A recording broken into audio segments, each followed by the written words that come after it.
Today is June 2nd, 2024, and this is episode 4 of Real Talk. Today I've got Lieutenant Feras, I'm going to mess this up, Alayoub, is that right? Yes, sir. All right. He is a developmental engineer in the United States Air Force. I'll let him speak to that, tell you what a DE does in the Air Force, and yeah, let's dive into that. And then after you talk about DE, tell us a little bit about yourself, background, where you're from, and we'll go from there. Okay, so I was recently commissioned as a developmental engineer, more likely 60, the AFSC 62 Echo 1 Echo, which is electronics. And so what a developmental engineer does is he works in primarily acquisitions and research to basically research the new toys that the Air Force is looking to invest in. So, notable examples are like the F-35, the new plane they got, the B-21 that's up and coming. It's a lot of stuff, talking about fusion, all that stuff. So all those toys need to be tested, need to be worked on, need to be improved. And so, as a developmental engineer, you could work on airplanes, communication systems, all sorts of goodies that the Air Force is currently looking to acquire. And so, and so my background is I came here when I was 9 as a kid, and so went to university, got a degree in electrical engineering and computer engineering, got a bachelor's, graduated, got a job in the industry, didn't really feel like biotech was my type, so said, hey, where'd you work at? I worked at Twist Bioscience. Okay. So, it was a fun job, I enjoyed it, but at the end of the day, I was like, let's try something different, and this is always something I always looked at as a kid. Right. And so, I always talked to recruiters, but eventually, I talked to an officer's sessions recruiter, and saw the 62 developmental engineer, said, let's go for it. Took an AFOQT, got selected, and went to officer training school. Okay. So that's my background, yeah. Gotcha. So that's where you're from. Where are you going to? I'm going to be stationed at Hurlburt Field. It's Air Force Special Operations Command Base, and so I'll be working with that major command, and I'll be assisting them in whatever they deem me, whatever, Working with Air Force Special Ops, so yeah. Who knows what that will entail. Yeah, honestly, I'm still not there yet, so once I get there, we'll start working on it, yep. Interesting. Okay, so you're very fresh into the Air Force. You came in the Air Force when? I went to MEPS essentially in April 23rd. I shipped out on April 23rd, and then I reached OTS on the day after, so April 24th. And so I started this process talking with a recruiter of February of 2023. Wow. Took an AFOQT in July. All right. Got my scores. Went to MEPS in September. Got through some paperwork. Did the interview around December, January, and then got basically selected around March. And then I ended up at OTS to April. Long road to get there. Yeah, for sure. Yeah, but it's definitely worth it. Yeah. Okay. So you're probably as fresh as it gets for OTS. So let's talk to that. That's really where I want to center this interview is OTS. So let's take a deep dive on OTS, Officer Training School, for those of you that don't know what the acronym means. Deep dive for OTS, walk us through it. Before we get to OTS, let's go back a little bit. Let's rewind 60 days prior to OTS. You're getting ready. What does that look like? First things first, get that physical down, right? The physical fitness assessment test is basically a 1.5 mile run, push-ups, sit-ups, right? Check your age bracket, check your scores. What scores are going to be aiming for? I primarily aim for a 90 and above. Right. It helps you stand out more. It's very good being in shape. You're going in as an officer, right? So it's good to lead by example and to basically show yourself. So the 60 days out is practically prepping for it. 30 days, they will reach out to you via email, showing you reporting instructions and some specific stuff they need to finish up. Right. But 60 days out is I was notified of selection, said okay, let's start getting that 1.5 mile time down. Let's watch videos on sit-ups, push-ups, what the correct form is, how to properly do it. And so, basically I went in, tried to get above a 90. I tried to ace it, I tried to get 100. But, yeah. So for those that don't know, maybe they're not in the Air Force yet, making a 90 or above, why is that so different than making a 89 and below, maybe an 80 to an 89 versus a 90 and above? So a 90 and above is basically excellent. And so that's just basically good for your, leading by example, especially going in as an officer. It's good that you're in physical shape, right? And so anything below that is considered satisfactory. Gotcha. And so Yeah, I tried to basically go in OTS, fully prepped, and it also helps that you're like in shape, going into OTS. Right. It's not a requirement per se, but it just does help. Yeah. When you were there at OTS, how many people did you see that struggled? I mean, truly struggled PT wise. A good third of the class, but they do have sessions there to basically get you in shape. But it's good if you arrive in shape. How many people were we talking? So an OTS class, how big? How many people? Roughly classes, my class, which is 2412, was roughly 138. And then a week after, we had like 20 more on-rampers. They're like non-commissioned officers. So a week after, you'll have people on-ramp with you too. Gotcha. So our class ended up being 160. Wow. But the general size is more than 100, but under 200. Okay. Yeah, roughly. Yeah, so a whole lot of people. Yeah, so if you take a third of that, you're talking, what, how many people? Good 30 people. Okay. Yeah. Gotcha. All right, so we talked about prepping prior to OTS. You talked about PT, preparing for that. Getting there, how are you getting there? How does that process work? So I basically essentially went to MEPS, sworn in. They gave me a flight, and then I flew in basically on the day after. I reported in. Some people drove in there if they were close enough. Some people also drove in from Alaska. Wow. One of the people on my flight, actually, he was at Ellendorf, I believe, up in Alaska, and he said, I'm just gonna take a 13-day drive. Because so some people again flew in. Others, showed up, 3 or 4 days earlier, checked out the area. So there's a lot of ways you could show up. Drove from Alaska. Good Lord. Yeah. It's a long freaking ways. All right, when you show up, let's talk about your case in particular. So you flew there, flying into where, Montgomery? Yep. All right, so flying into Montgomery, Alabama, I'm assuming little airport. Let's talk about that. Pretty small airport. Basically, we flew in as a flight. I met people on a connecting flight. They'll fly you to like a really big regional airport. So most of the time, if you're catching a flight to Alabama at that time, you're gonna meet a few folks that are also going to OTS. Right. So on my connecting flight at Dallas-Fort Worth, I just saw a bunch of people with backpacks, and I'm like, they're probably going to OTS. So I was like, hey, you're going to OTS, right? Yeah. And you just meet people there, and then boom, it's like you already have a flight going. You get on the plane, you land, you get 2 taxi cabs if it's the day of, but if it's the day prior, you could generally take a taxi cab to base, go to University Inn, sleep the night, wake up, and report in the morning. Okay. Yeah, but our flight was unfortunately delayed. We had to reach out to someone at OTS, and they said, it's fine, you could report by 4 hours late. Gotcha. So, yeah, in terms of reporting instructions, most people report the day prior. Okay. They just catch a hotel, and then they either drive into base, park, pull their gear out, or they generally just, there's a University in there. It's literally like a block away. So they just go sleep in there, wake up, grab their gear, and just walk across to OTS. Gotcha. So reporting instructions, you talked about your flight getting delayed, you knew who to reach out to. How do you find it? How does all that happen? Your reporting instructions come via email? Do they come via your Wings account? How did you know who to reach out to? So it is via Wings, okay. 30 days prior. So if you're selected, then 30 days before you get to OTS, they'll contact you via email, asking you for required paperwork. Showing you the reporting instructions, giving you some specific assignments. I don't know too much about it because they don't want to, put that info out there, but essentially they'll give you what you need, all the necessary requirements, and just make sure you read it, fulfill all that paperwork, because if you don't, some might hamstring you later on. Yeah, for sure. Yeah. Okay, good stuff. Yeah.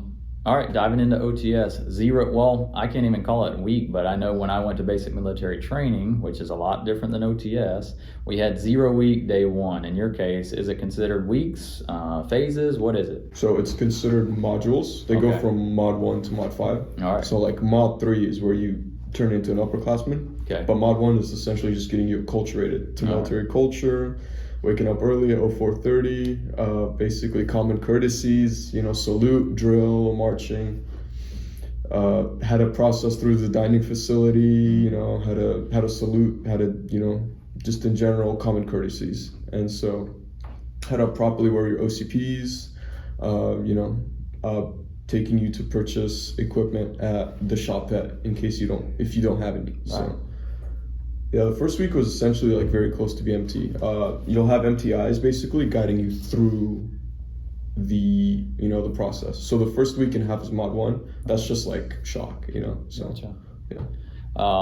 So mod 1, was there anybody that showed up without the uniform? Like maybe they needed OCPs?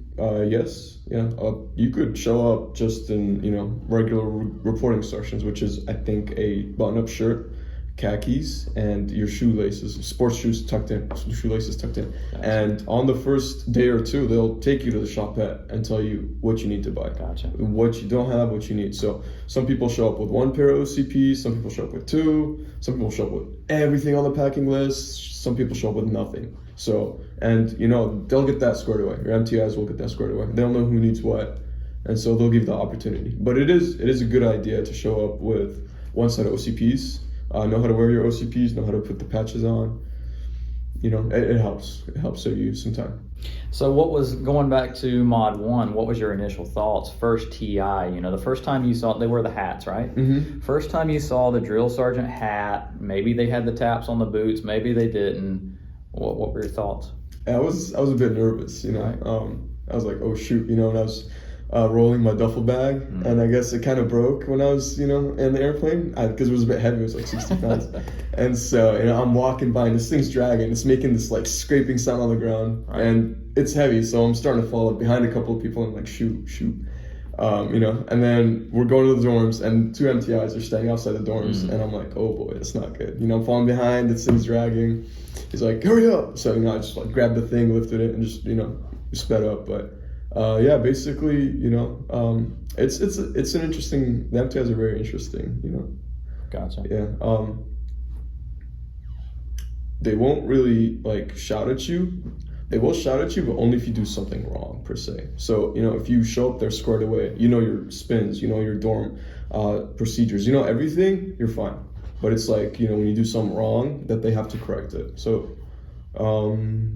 Yeah, but the MTIs were very interesting. Yeah. What was we'll keep going with the mods. I want to get into mod 2, 3, 4, etc. But what was one of the funniest things you saw an MTI do? Because I can think of a lot when I was at BMT. We were doing PT pretty early in the morning, and I guess it was a pretty hard night. They were making us do these push-up pyramids, and so a couple of MTIs going around, and you get tired. Right. You're doing push-ups. And so one person was, putting their butt up, and he's like, "What is that? That looks like a rainbow." I was like, because he looked like this, and it's just the MTI just heckling him, and it's just like me. I was like kind of laughing. It was funny, but Right. yeah, they're there to basically make you improve as a person, right? So it's fine. Don't worry. You're getting heckled at. Learn from that lesson. And don't do it again. That's what matters. What about your hair? Did they do haircuts for all the males? No one got buzzed. As long as you show up within regs. Gotcha. If you don't, they'll be like, he needs to get a haircut. Right. So they'll take you to the BX or the commissary. Okay. Yeah. Mods. Let's keep going on the mods. Let's get into 2, 3. What to expect for those mods as they go on. So mod 1 is like no classwork. It's basically the first days is like paperwork. You're doing blood tests. It's a lot of hurry up and wait. And then the first 2 days after that, MTIs take over, teach you drill. Basically, drill movements, right? Column left, guide on bearers. You'll start marching as a flight. After that, they'll basically have you cross the blue line. You'll transition into mod 2, and that's where the classwork starts. So you'll be sitting in a classroom or flight room, and you're introduced to one of your instructors, and eventually they'll teach you lessons. And they will do academic assessments. OTS is constantly changing, so what I say now may not be truth, Right. like 5 months from now. But, Absolutely. they're improving. It's a continuous process, but there will be academic assessments, and so they'll basically teach you via PowerPoint on what it means to be like a good, effective leader, how to be a follower, types of leadership. All those samples of behavior are in PowerPoints, and so they'll basically go through those. They'll talk scenarios. They'll talk scenarios with you. Really interesting scenarios that the instructors themselves from mod 2 to mod 5 have been in. And so they're like, what would you do? And so these are really crazy scenarios that I can't really talk about, but a lot of them involve rapidly changing situations. Some of them really, tug at your heartstrings, like how would you? And so these are scenarios that you might, encounter as a future officer in the United States Air Force, you know, in the medical field or whatever. Right. So very, very interesting discussions, I have to say. You know, during Mod 2, there were a lot of discussions on just everything in general. How long are mods? Roughly 2 weeks. Okay. So Mod 1 is like 2 weeks, Mod 2 is 2 weeks, and each mod tries to build up on the previous mod. Okay. Yeah. Mod 3? Mod 3, it's like a mock deployment. It's called Operation Blue Thunder. That's where once you finish Mod 3, you'll graduate from a lower classman to an upperclassman, and you'll get your prop and wings. Gotcha. And so, basically Mod 3, they'll have you do this test. It's like a burden of leadership. And so, you know, you'll basically do something very physical as a flight. And I'll say I loved it. We were joking along the way, you know, while we were rocking. Once you get to the finish line, you feel a sense of like pride and amazement that, you know, we just did something that was really, really physical, and that was really hard as a flight, as a team. And so, yeah, you might also do like CADM, or firearms qualifications during Mod 3 generally. Okay. Yeah. So Mod 3, where does it take place? If it's a mock deployment, is it like staged, you know, living in tents, that kind of thing? You will live in a tent. Okay. You will live in a tent, and so it's like a 3-4 day deployment, basically 3 nights. And so you'll be sleeping in a tent. They might issue you a rifle. They probably will, and you're gonna basically treat that as a live weapon. Right. And so you'll be walking around. It's generally in Maxwell, and then so the first week is coursework instruction, and then after that you will basically deploy for 3 nights. And so there's an obstacle course there. You could rappel, all this interesting stuff. You know, you'll do an obstacle course as a flight. It's a challenge it's like the warrior challenge. So, you know, it's very fun. It's a very physical aspect of it that I think you'll enjoy. Yeah. What are you eating while you're there? You're eating MREs. Mm-hmm. So in the morning they'll, you know, bust breakfast there, and then they'll bust dinner there. But for your lunch, you're gonna have an MRE. MREs. Yeah. Always fun. I was ready to eat. Mm-hmm. Yeah. What was your favorite MRE?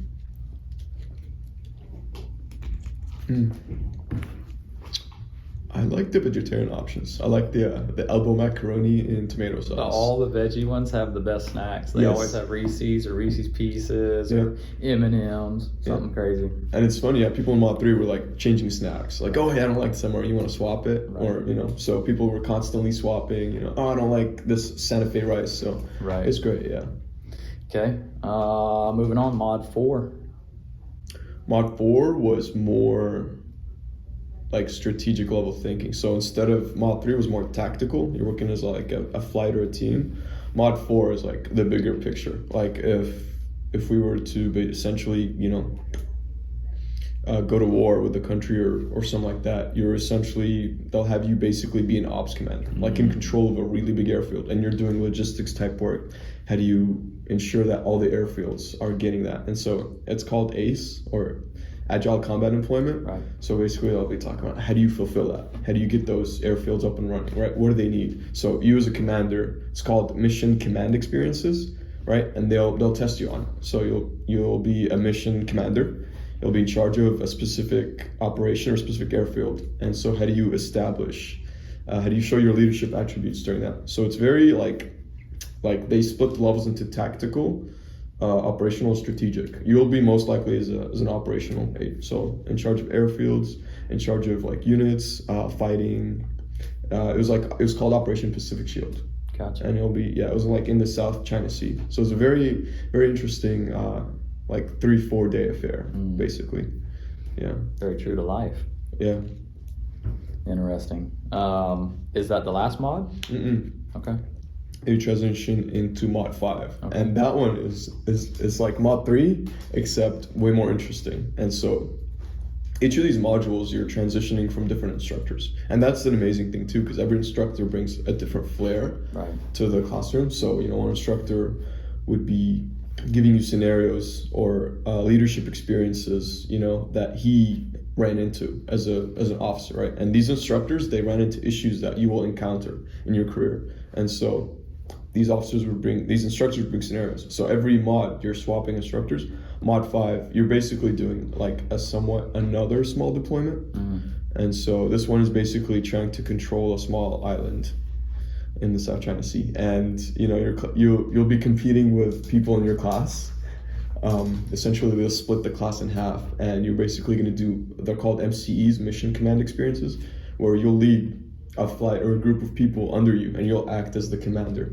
Gotcha. Or, basically, in the class. And they'll give you specific missions that are very interesting, that just, really looking back at it, they were fun. They were enjoyable. They taught me a lot.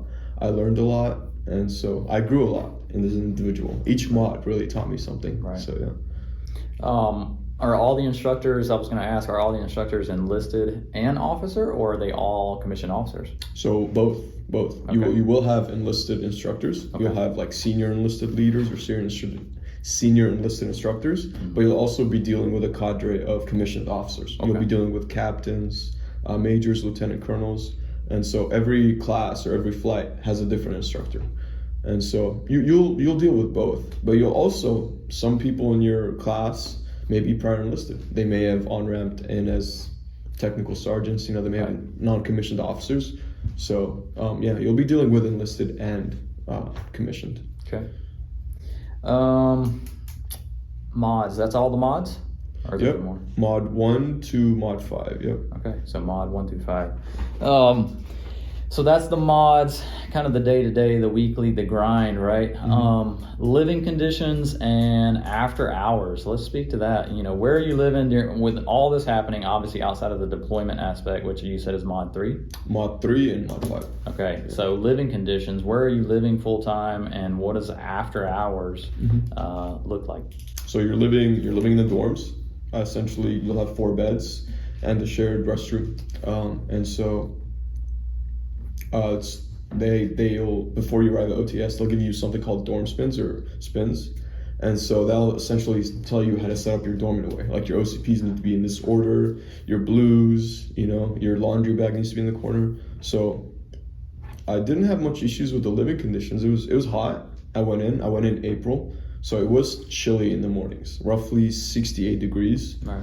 And then it got hot later on. So, later on in May or June, it would get up to 70 in the morning. So, I just wore shorts and just a regular PT shirt. For living conditions, they did have a room that was basically laundry. So a bunch of washers and dryers. And then we cleaned the dorms ourselves. We did dorm details, right? We'd mop the floors, do the windows. There's a CQ in each dorm. It's called like a change of quarters or charge of quarters. And so essentially someone could volunteer to run that. And they'll have rotating shifts of people running CQ and some shifts of Firewatch. Yeah. What does Firewatch entail? Generally, they'll split Firewatch into 3 shifts, but essentially you're in charge of like watching out for fires in case something bad does happen in the dorms or something catastrophic, right?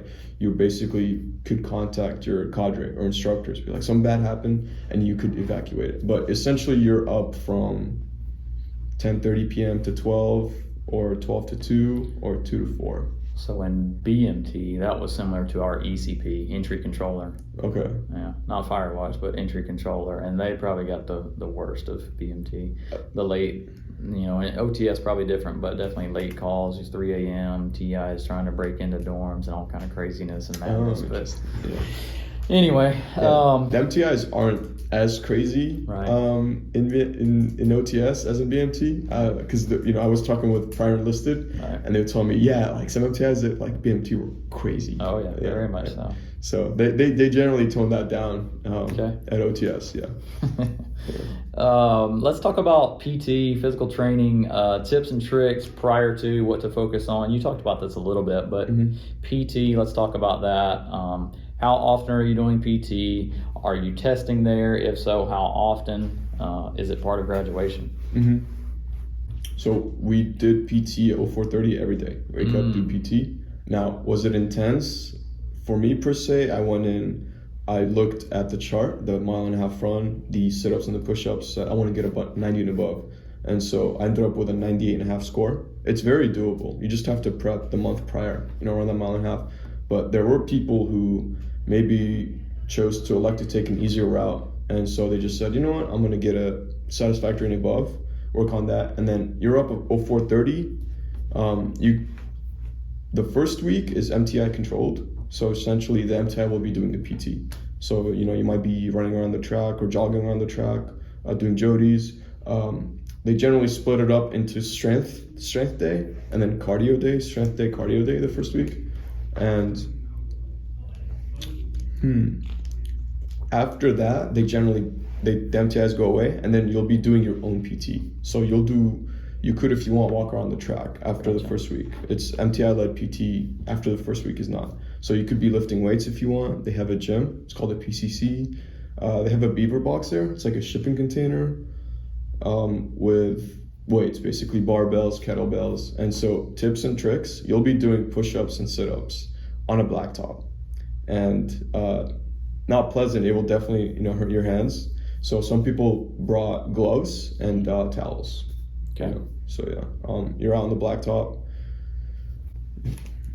For the PT test, was there a PT test for graduation? Like you had to pass the PT test to graduate? So OTS essentially says to move on from mod 1 to 2 to 3 is you need to pass a PT test. So essentially one every mod? No, you just pass one PT test. Oh, just one. If you don't pass it, gotcha. They'll give you another attempt. If you don't pass that attempt, most of the time I don't know, it's dependent on mod, but most people generally recycle back to a previous mod.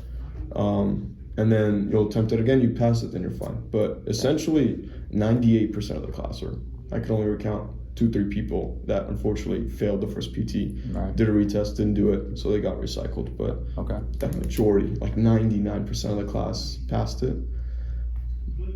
What was your other question? I was going to ask for PT.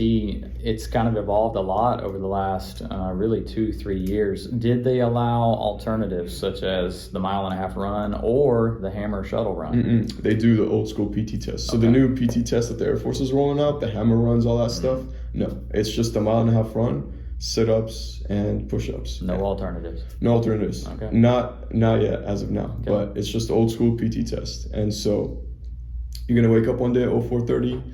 They're going to line you up, and then like the week prior, they'll show you how to do a proper sit-up. They'll show you how to do a proper push-up. And then, it's like a week and a half in, you'll generally do your PT test. You'll wake up, you'll have a partner for sit-ups and push-ups. You'll count each other, and then you'll report that number to some senior enlisted at the table. The 1.5 mile run is timed. They'll give you like a little Velcro that you could put around your ankle, and they'll start a timer, and you'll just run around for 1.5 miles. Okay. Yeah. All right, moving on, we talked about MREs. Let's talk about food, the chow hall or the DFAC. All one and the same, but let's talk about the food while you're there. Okay, so the DFAC, entering and exiting, there's procedures. So if you don't follow those, you'll get shouted at. So what I recommend is most of the people got heckled at the DFAC or about to enter the DFAC, because that's where the MTIs are lining up, and they're checking if you're marching right. They're checking if you're doing your courtesies right. They're checking if you're saluting an officer or not.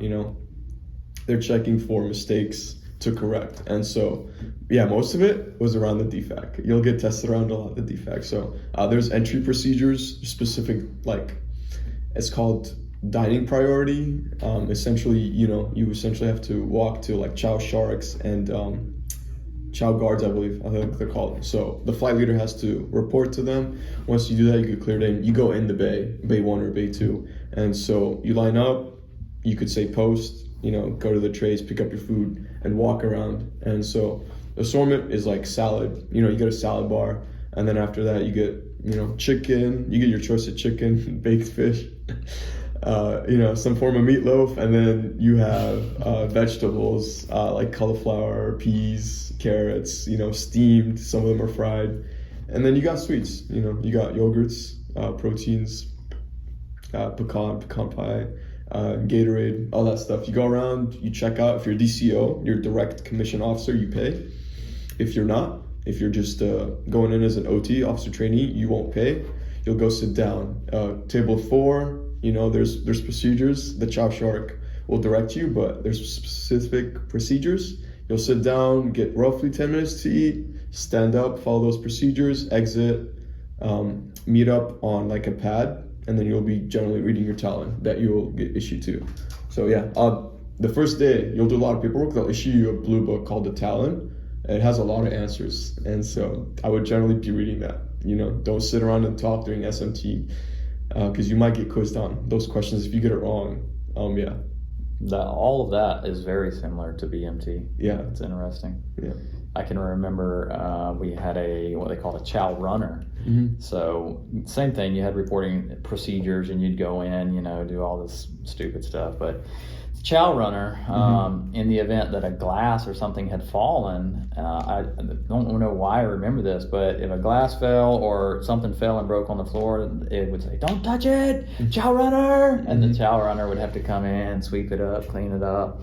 But for sitting down, same way. You had 4 people at a table, everybody hold their tray. Yep. When everyone was there, everybody would sit down at one time. Yeah, and do not talk. Right. You are not allowed to talk. And generally, as the modules progressed, we got more freedoms in the DFAC. So, we don't need any more chow runners. And so our class, we had MFRs, are called memorandum for records or something.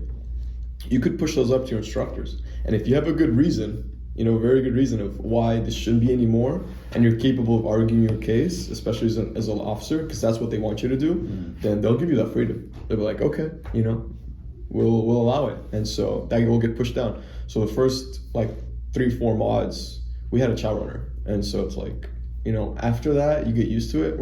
We pushed the memorandum up, said, hey, there's no more need for chow sharks. Everyone is already familiar with the dining procedures. They know what to do, what to say, how to do it.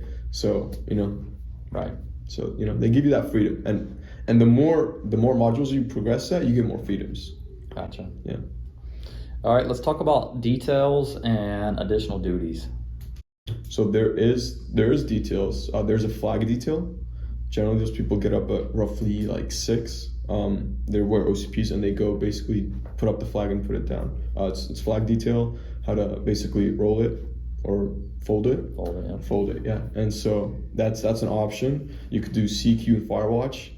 People I don't think people hated him because you also had your freedom with that. On Firewatch, you could work on your homework, or you have that freedom to do whatever you want. So it helps. CQ also at the same time. Sometimes it allows you to not per se skip, but it allows you more freedom because they know you did that. So you might go at a dining party at a later time.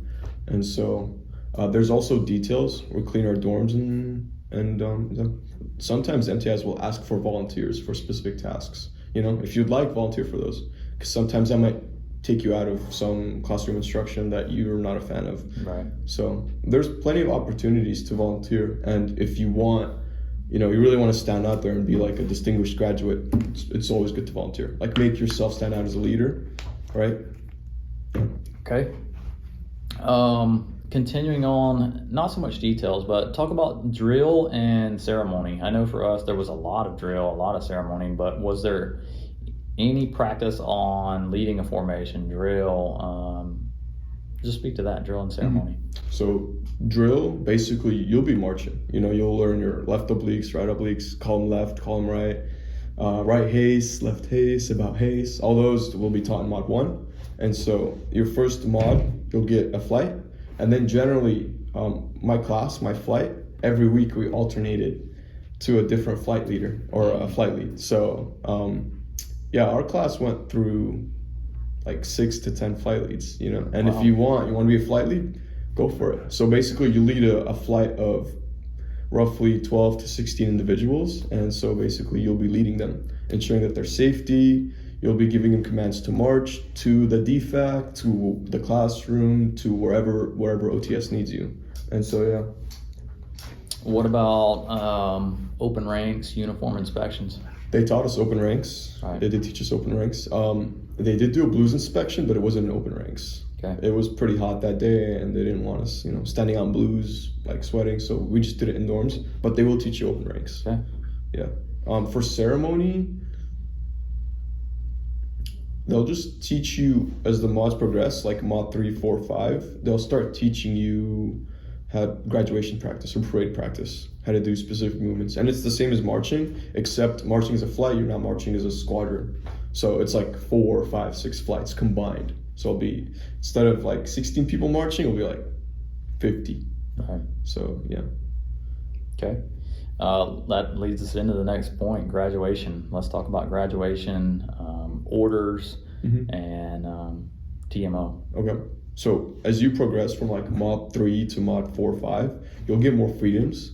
And so by mod 4, I knew where I was assigned. I knew my duty station. So they generally give you more freedom to start contacting TMO, to start talking to the personnel office, how to do your move, how to establish, how to set up your account with my vector or basically my portal, all the accounts that you need to use. So you'll generally start getting more freedoms. And on the last week is like 4 days of just practically you establishing that move. Is like, how do I access my email? How do I access my vector account? And so the last week is mostly downtime. You're just basically waking up at 4:30, still doing PT, but the coursework, the instructions basically die down and you're given a lot more free time. You'll be working on your blues inspection on the last week to make sure you look prim and proper for graduation. You'll do one last parade practice. And the rest of it is just, like I said, prepping for that next assignment duty location. Yeah. Gotcha. Yeah. Lastly, this is what brought you here, RAP, Recruiters Assistance Program. Yeah. How does that process work? When did you submit the paperwork? How long did it take to get approved? And what are the benefits of RAP? So generally, they'll let you know once you arrive at OTS. They'll tell you like 10-minute chat about Recruiters Assistance Program. And so essentially where you assist your recruiter after you basically off-ramp at OTS. And so that's generally 12 days. There's a form for it. I don't know what it was, but essentially you can't submit it prior to mod 4 or 5, I think it was. And so essentially you get a form. You put your name on it, you request the dates, your graduation date, you request the dates that you want to work with a recruiter to assist them, and you send that to your recruiter. Your recruiter gets, does the paperwork, sends it back to you. You send it back to the OTS personnel office, and so they'll approve that, and then, after that, once it's approved by both the OTS office and the PAC, and your recruiter, generally you'll get like 12 days to help assist your recruiter. And that could be going to like fairs, talking to people that are interested in it, helping around, generally running around. And I talked to a person going to OTS and I basically gave him advice and hints on how to get through it. Right. So it's interesting, yeah. It's a great process. Honestly, I would do it right after. Yeah, the benefits of RAP, Recruiters Assistance Program, for those of you that don't know, it is 12 days of non-chargeable leave. You can take it every single year, so it's not just a one-time thing. Gives you the opportunity to come back to your hometown, usually your hometown, your place, your home of record, right? And the whole point of it is really to get you back in, for us as recruiters, get you back into the school you graduated from and use you as an insider to talk to people and say, hey, I've been in your shoes. I was a senior at this school. This is what I'm doing now. So Recruiters Assistance Program is something to look into. It's not for everyone, but for someone that's looking to step outside the box, it is 12 days of non-chargeable leave. Yeah, I agree. You should do it because it saved me time, because they gave me my duty station and I was supposed to report on July 1st, and I was like, whoa, I got to head back to my home of record, and basically I volunteer for like 3 organizations, nonprofits, and I have to like cut that off and basically move my move. So it did give me more time to essentially, figure out how I'm going to make this move go smoothly. Right. Yeah. And so I would highly recommend you do it, but just make sure you do it prior to mod 3. Because if you don't, then it's like, so ask about RAP, stay constant, talk to the personnel office, be like, hey, did I get approved for RAP? How's the paperwork going? So just make sure, stay on top of it. Yeah. All right, LT, I think we did a pretty deep dive on officer training school. Do you have anything else for folks that are looking at doing this, going Air Force? Maybe they're thinking, why Air Force? Why would I do that? Before we go? Honestly, looking back at the experience, I enjoyed it. I grew a lot as a person. I loved it. It taught me a lot. The curriculum they teach you at OTS is like very engaging. If I could do it again, I would. People say, oh my God, it's like boot camp. It's like, no, the people I met, right. The challenges I've gone through, the physical, also the mental, the mission command experiences, these are memories that I'm, make for life. And I think it made me better as a person. And one thing I regret is I should have volunteered more. You know, the opportunities they had for every mod, you know, for leadership. And so going back to like the details and stuff, right? People could volunteer for all these extracurriculars like IDOs, which is like installation deputy officer, right? There's always these details that you could volunteer for to really help out. So yeah, I wish I would have volunteered more, would have made the best of it. But in my opinion, one of the best experiences, you know, it's like type 2 fun. And what basically the definition of type 2 fun is, it's something when you're in it, it sucks, it's challenging, you're tired, you don't like it. But once you finish it, you look back at it and you're like, I made memories. I met amazing people from different parts, and the people selected for OTS, they're amazing. I mean, these are people selected to lead because their skill set is amazing. They're very educated. They're a lot of them were in the best physical shape of their life. So I would definitely pursue this career, you know. Awesome. Yeah. LT, I got nothing else. That's episode 4. That was our deep dive on officer training school. If you are interested in Air Force careers, please go to airforce.com. See show notes. We'll leave our email direct for our office if you're trying to reach us. We are an officer accessions office. We do recruit for all specialties, including line officer, rated, non-rated, as well as all healthcare specialties. I'm Sergeant Ross. Peace.